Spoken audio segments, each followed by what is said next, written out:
And now I would like to introduce Ms. Shastri Ramnath to the podium to introduce our honorary doctorate recipient. Shastri.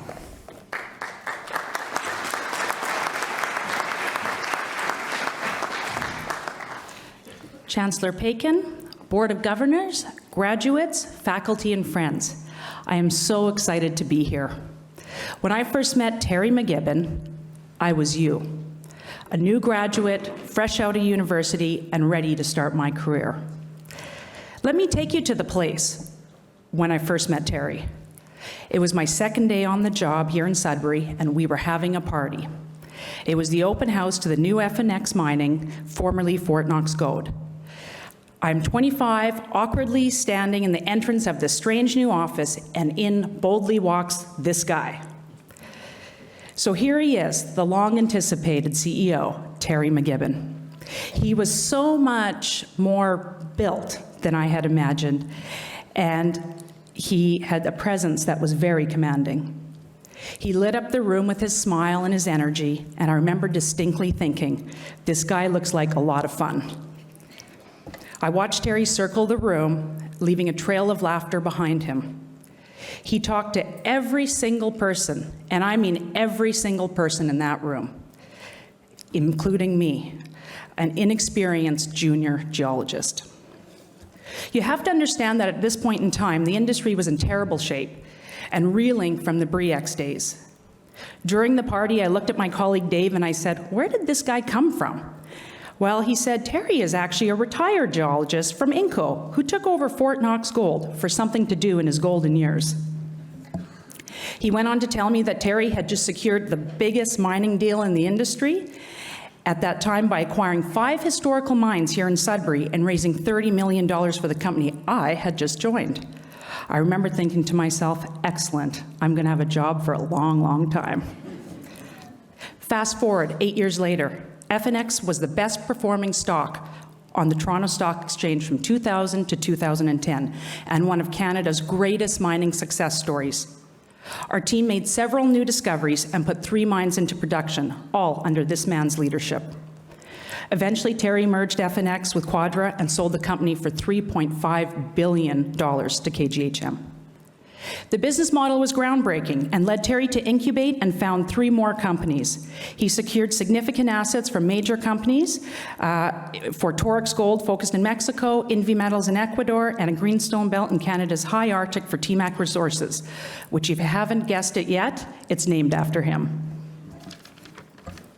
Terry not only went on to receive the PDAC's prestigious Viola Macmillan Developer of the Year Award in 2004, but he received the Ernst & Young Entrepreneur of the Year in 2005. And just a couple of months ago, Terry was inducted into Canada's Mining Hall of Fame. What a pleasure it was to share that with you and your family. Terry has also played an important role here at Laurentian University, as he has chaired the university's most successful fundraising campaign, the Next 50 campaign, where the university raised $65 million on a goal of only $50 million. He made also significant introductions to key people, including the orchestration of a $1 million donation from Quadra FNX to support the Goodman School of Mines. If you ask other people what made Terry so successful, they would tell you that he is a strategic thinker and a confident risk taker. I see him as an excellent communicator. He can tell a geological story to an investor and break down a balance sheet for a geologist. That takes talent. Terry is a family man, and his biggest supporter, Cynthia, is here today. She was his childhood sweetheart. Terry often talks about his family and grandchildren, and I have had the good fortune to work closely with his daughter Candace, who is the CEO of Invi Metals. When Terry had been asked about why he was so successful, he said it was because of 3 Ps: perseverance, patience, and passion. Inside of Terry, there is a burning passion for the mining industry. I saw it on that day that he walked into the room for that party, and I see that light right now here on the stage. Ladies and gentlemen, graduates, and honored guests, Mr. Terry MacGibbon.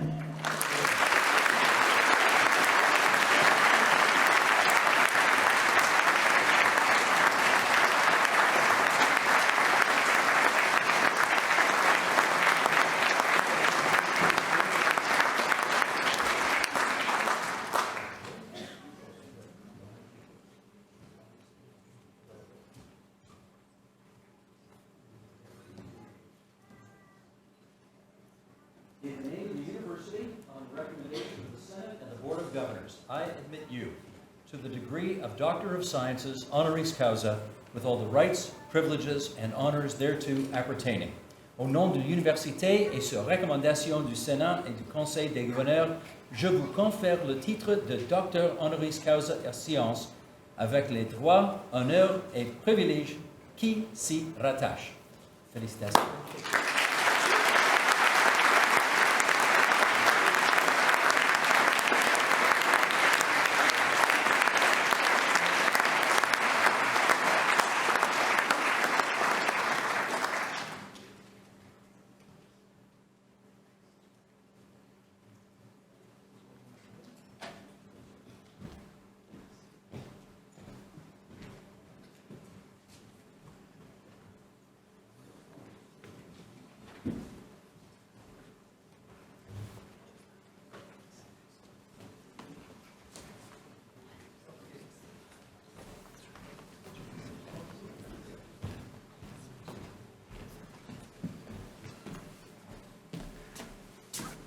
How do you follow that? Now, you know, I've been a great admirer and advocate for Shastri for so many years. Bonjour and thank you. Chancellor Pakin, the Board of Governors, members of the Board of Governors, President Zundel, and distinguished guests. Graduates, and mostly the parents of graduates and the grandparents of graduates. Until you're my age and you're looking from this side, you don't realize how hard it was to get you to where you are for their work and encouragement and financial support. Today, I also want to welcome and thank two of my three children. Candace and Steve are here, as is my son-in-law, Candace's husband, Tim McGuire. And we have 4 of our 7 grandchildren with us: Benjamin, Augusta, Charlotte, William, and also a special person who looks after the McGuire family, Mary Jane. Thank you. Thank you all for being here, and I especially want to thank my beautiful wife of 50 years.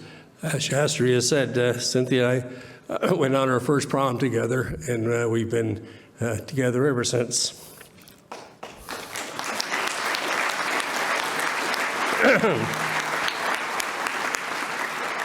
I would like to thank the Board of Governors Committee of Honorary Degrees for bestowing on me such a great honor. I have watched Laurentian University grow from a modest Northern Ontario university to now being recognized as Canada's go-to university for mineral exploration and mining, and the addition of many other outstanding faculties and studies.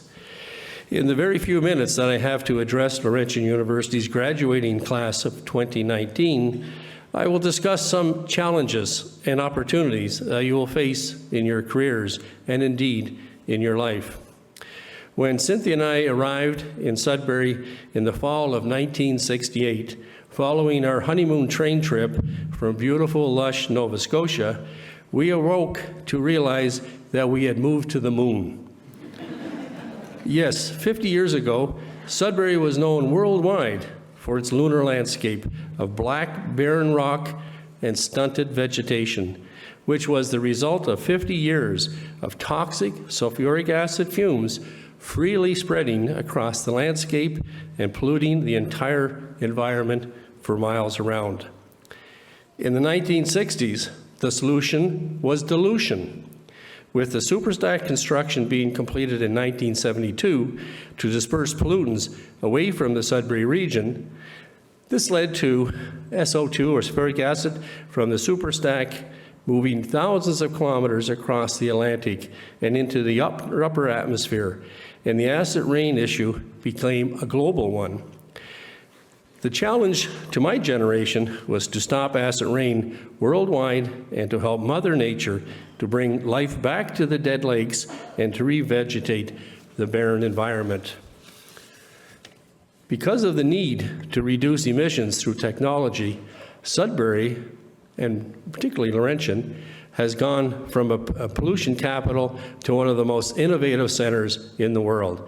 It's an amazing and encouraging story, of which Laurentian University played a huge part. Now look at Sudbury. This morning, my family toured the Sudbury area, admired the beautiful green, lush landscape and pristine lakes. Certainly a far cry from what Cynthia and I saw some 50 years ago. I like to call Sudbury the Palm Springs of mining. My generation over the past 50 years faced a tremendous challenge and opportunity to help Mother Nature restore its beauty and splendor to the Sudbury area and elsewhere. It took a huge financial commitment, research and engineering, and a lot of social pressure and hard work, but it showed me two things. Man can clean up his messes relatively quickly, and that Mother Nature is extremely resilient and can heal herself much quicker than we give her credit for. My generation's environmental challenge was acid rain imposed upon us by our predecessors. Your generation's challenge is climate change imposed upon you by your predecessors. I first heard of the problems with carbon emissions and the resulting greenhouse effect when I was in my senior year in university. That was 50 years ago, and we have not done much about it yet. Now we have no choice but to reduce man's contribution to carbon in the atmosphere and the resulting climate change. Unlike acid rain, this problem cannot be solved by industry or governments alone. Every person here is part of the problem and the solution. We all have increasing choices available with our lifestyles, the type of cars we drive, the products we consume. In addition, we must also consider nature's influence on the world and remember that just 20,000 years ago, right here where we sit now, there were 2 miles of ice, solid ice. We are still coming out of that ice age. So our planet has experienced severe climate change long before man started polluting. I have never believed in sin taxes as a method to control behavior. Putting the price of cigarettes to all-time highs didn't stop people from smoking. It took awareness and a cultural change. Imposing carbon taxes and then providing refunds seems to me like a typical government tax grab and a silly way to try to reduce carbon emissions. In fact, I think it's a punitive tax on the poor and middle class. This is your generation's greatest challenge, and I have every confidence that bright, hardworking, socially aware, and environmentally aware young people will successfully tackle climate change, just as was the challenge of acid rain. I personally believe that the only long-term sustainable solution to obtaining safe, sustainable energy and a real reduction in climate change is harvesting the sun's unlimited clean energy. I personally would spend all of the carbon tax revenues on solar research and engineering. The second huge challenge and opportunity that I see for this year's graduating class, and indeed for all of us, is sustainability along with gender and Aboriginal diversification. The Canadian mining industry has evolved over the last 50 years, embracing sustainability, working hard to ensure that all aspects of the mining cycle are managed responsibly. Building trust, particularly with the communities in which we operate, is the foundation for any business to operate. Economic, legal, ethical, philanthropic expectations are important considerations with respect to our environmental and social responsibilities. This was not, however, true historically. I am the executive chairman of TMAC Resources, one of 3 companies with mining operations in Nunavut, Canada. Under the Nunavut Land Claims Agreement, a modern treaty signed in 1993, the Inuit have an equal say in the management of their lands and resources and a share of the economic benefits from development taking place in their territory. Consequently, negotiations with the relevant regional Inuit associations are necessary to obtain a license to operate.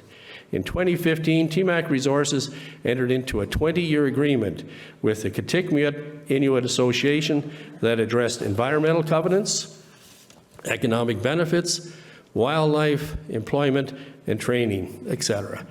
There is ongoing dialogue, and we meet regularly. The agreement reflects our commitment to act in partnership and is fundamental to operating. Unfortunately, most of the rest of Canada does not enjoy similar enlightened modern treaty agreements and Indigenous relations like those we have in Nunavut. Historically, Canada's land claims with First Nations and Indigenous people have not been fair and just, and this has led to turmoil and disputes in the advancement of many Canadian natural resource projects. Canada was built on natural resources and will continue to largely depend on future natural resources projects and businesses. It will be a great challenge for your generation to work in harmony with Canada's diversity of culture and people, but it is also a great opportunity to ensure that all Canadians enjoy this great country of ours. A skilled workforce is another imperative to all Canadian industries. Attracting and retaining talent is an ongoing challenge, particularly in the mining industry where we have an aging workforce, limited numbers of graduates in professional and technical fields, and a general lack of skilled labor. So where are our opportunities to address this challenge? Well, the advancement of technology has automated many aspects of our workforce. It is insufficient to adequately address the shortage of talent in our industry. In many industries, but particularly in the mining and forestry industry, we are ignoring half of our workforce, women. When I graduated in 1968, approximately 40% of my graduating geology class were female, but not one of them entered the mining industry. Why not? Mostly because they were not welcomed. Amazingly, legislation was a significant barrier. It is astonishing to think, in this modern world we now live in, that women were not permitted to work in underground mines in Ontario until 1968. My female fellow geological graduates were not allowed to practice their profession and work underground in Ontario. The sad reality is that I accepted that and did not think it unusual at the time, and I'm quite embarrassed about that. We are doing a lot better now, but almost 40 years later, Statistic Canada's data reveal that women represent only 18% of the Canadian mining industry. Of the 3 mining companies that I have most recently been involved with, 8 of the 21 executive positions were held by females, with 2 of the companies having female CEOs, Catherine Farrow, former CEO of TMAC Resources, and Candace MacGibbon, current CEO of INV Metals. Our Torex Gold Resources, operating a gold mine in Mexico, has a female chief operating officer. It can and must be done. I was delighted that Shastri agreed to introduce me today. Until she talked, I didn't think I was worthy of this award. Thank you, Shastri. Shastri is a great role model and example of a young professional woman who has worked extremely hard to move forward and to be successful in her career in a very male-centric mining industry. Shastri has been a very successful exploration geologist, a public mining company CEO, and now runs her own international natural resource consulting company while successfully balancing demands, both work and family. My daughter Candace has been a mentor to Shastri in balancing also a very hard workload and a family life. It's not easy. There is a huge opportunity for female graduates of today to enter the Canadian workforce and move up the corporate ladder and to be industry leaders. While today my address was mostly focused on because of my experience, on the natural resource industry, the challenges and opportunities to stop climate change, to have sustainable industries, to have inclusive and diverse workforces, for all Canadian for all Canadians, and to promote gender and Aboriginal diversification are for everyone. And all of us must face these challenges and opportunities the best we can. And that is really a challenge and opportunity to this graduating class this year. And I have every confidence you will succeed. Thank you and best wishes.